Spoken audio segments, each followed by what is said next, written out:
En 2004, avec la carte P2, Panasonic a révolutionné le support d'enregistrement vidéo professionnel. En 2013, Panasonic présente une évolution majeure du support P2, la carte Micro P2. La carte Micro P2 est basée sur les standards SDHC, SDXC et UHS-2. Elle est aussi fiable que les cartes P2 actuelles. Elle supporte les mêmes codecs. Comme la carte P2, elle est déclinée en 32 et 64 Go. Son prix est environ la moitié de celui de la carte P2. D'autre part, elle offre une possibilité de protection des images par mot de passe. Sa vitesse de transfert est de 2 gigabits par seconde. Le workflow est simplifié puisque la carte Micro P2 sera lisible dans les slots SDXC et SDHC. Et enfin, les caméras et lecteurs P2 actuels pourront supporter les cartes Micro P2 aussi bien que les cartes SD. La carte Micro P2 dispose d'un niveau de sécurisation professionnel. Elle est dotée d'un système d'écriture RAID 5 qui permet de reconstruire des données corrompues. En utilisation intensive, sa durée de vie est d'au moins 5 ans. Il est possible de contrôler l'état de la carte Micro P2 à l'aide du logiciel gratuit P2 Viewer Plus. Et enfin, vous pouvez protéger vos données par un mot de passe. La protection par mot de passe garantit que seules les personnes qui ont le mot de passe pourront voir vos images. Ce mode de protection n'est pas obligatoire. Il peut être activé ou pas à chaque fois que vous formatez la carte Micro P2. Si vous choisissez de protéger les données, votre mot de passe peut être mémorisé dans vos équipements P2, PC ou Mac. Vous n'aurez pas à les rentrer à chaque fois. Vous pourrez travailler sans perte de temps, en toute sécurité. La carte Micro P2 utilise la technologie Panasonic Proof 5. D'abord, elle est protégée contre les décharges d'électricité statique qui peuvent avoir lieu lorsqu'on les manipule à la main.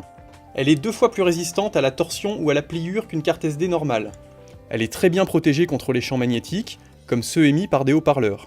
Bien sûr, elle est insensible aux rayons X des aéroports. Et enfin, sa température d'utilisation s'étend de -25 à 85 degrés Celsius. Les équipements P2 de la gamme actuelle peuvent utiliser le Micro P2 grâce à l'adaptateur AJ P2AD1. Cet adaptateur s'insère dans un slot P2 pour y accueillir une carte Micro P2. Notez qu'il peut également accueillir n'importe quelle carte SDHC ou SDXC de classe 10 minimum. Une simple mise à jour du firmware permettra d'utiliser cet adaptateur sur des modèles actuels.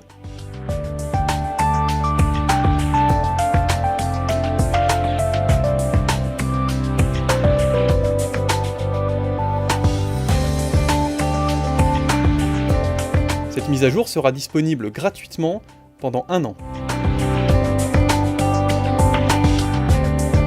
La carte Micro P2 peut être utilisée dans un lecteur SDXC ou SDHC standard. Mais si vous voulez optimiser la vitesse de transfert de vos images, vous pouvez utiliser le nouveau lecteur MPD1.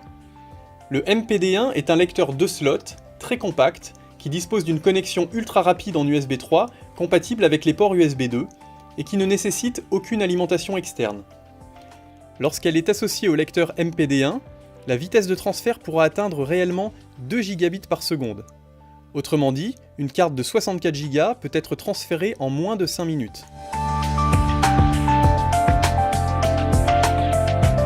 La carte Micro P2 est basée sur les standards SDHC, SDXC et UHS-2.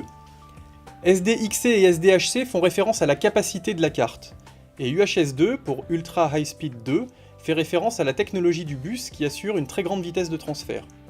Les cartes UHS-2 disposent de 2 rangées de broches.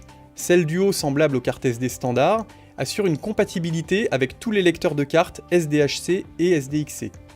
La carte Micro P2 est donc compatible avec les slots SD des Mac et des PC. Inversement, les cartes SDXC et SDHC sont compatibles avec le lecteur MPD1 et l'adaptateur P2AD1. Elles pourront donc être utilisées dans les caméras et lecteurs P2 de la gamme actuelle. Pourquoi utiliser une carte Micro P2 plutôt qu'une carte SD ? D'abord pour une question de performance. La carte Micro P2 supporte tous les codecs Panasonic actuels et les futurs codecs AVC Ultra jusqu'à 200 Mbps par seconde. Les cartes SD ayant une vitesse d'écriture moins élevée, elles sont limitées au codec à 50 Mbps par seconde. Ensuite, pour une question de fiabilité, de sécurité des données et de robustesse. Aussi, les cartes Micro P2 sont conçues pour répondre aux exigences de l'enregistrement vidéo, à savoir d'un très grand nombre d'ouvertures et de fermetures rapides de fichiers. Les cartes SD standard peuvent devenir instables lors de ces opérations. La carte Micro P2 dispose également d'un QR code qui contient le numéro de série de la carte, lisible par un smartphone par exemple. La variété de cartes SD disponibles sur le marché est très importante. Panasonic ne peut pas garantir le bon fonctionnement de toutes ces cartes SD. Cependant, elles peuvent tout à fait être utilisées en cas d'urgence. Le facteur de forme de la carte microP2 est celui de la carte SD, la forme de mémoire la plus utilisée dans le monde, dans les domaines de la vidéo, de la photo, mais aussi de l'informatique et du grand public. Le microP2 va donc simplifier vos workflows en augmentant considérablement leur efficacité. Avec les nouvelles cartes microP2, votre support devient plus compact, moins cher, plus rapide et tout aussi fiable que vos cartes P2 traditionnelles.